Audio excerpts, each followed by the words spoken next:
près 60% des nounous qui sur les 2 dernières semaines n'ont pas pu faire leur travail. Et sur les 40% restants, je dirais qu'il y a à peu près peut-être 10-15% qui ont pu continuer les prestations normalement, comme d'habitude.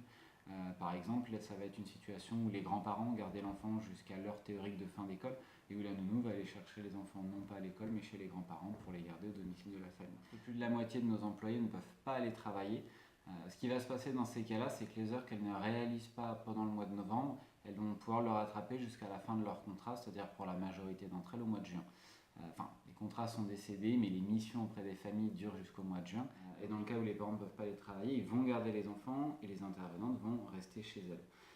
Il y a également le cas où l'intervenante aimerait bien aller travailler, mais elle est bloquée au rond-point, elle ne peut pas se rendre sur son lieu de travail.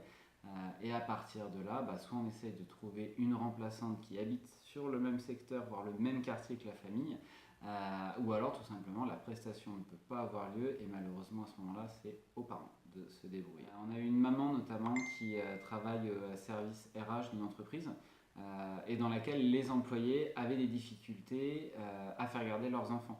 Et donc l'idée ça aurait été de donner une nounou à l'entreprise, une ou plusieurs nounous, pour que la personne aille dans l'entreprise et que les parents puissent venir avec leurs enfants dans l'entreprise.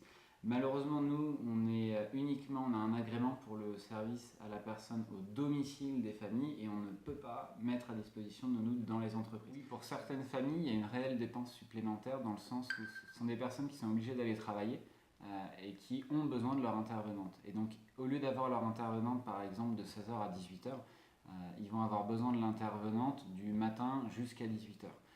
Là, le volume horaire qui est demandé par la famille, il est vraiment très conséquent et du coup en termes de dépenses, ça peut vite revenir effectivement très cher pour la famille. Un très bon exemple ici avec notre responsable d'agence qui a 2 enfants qui sont tous les 2 en primaire et la plus grande elle est très contente de pouvoir retourner à l'école aujourd'hui parce qu'elle aime l'école, elle aime lire, elle aime travailler et le plus jeune, quand il a appris hier soir à 20h qu'il avait école aujourd'hui, il faisait un peu plus la tête, il serait bien resté en week-end encore quelques jours.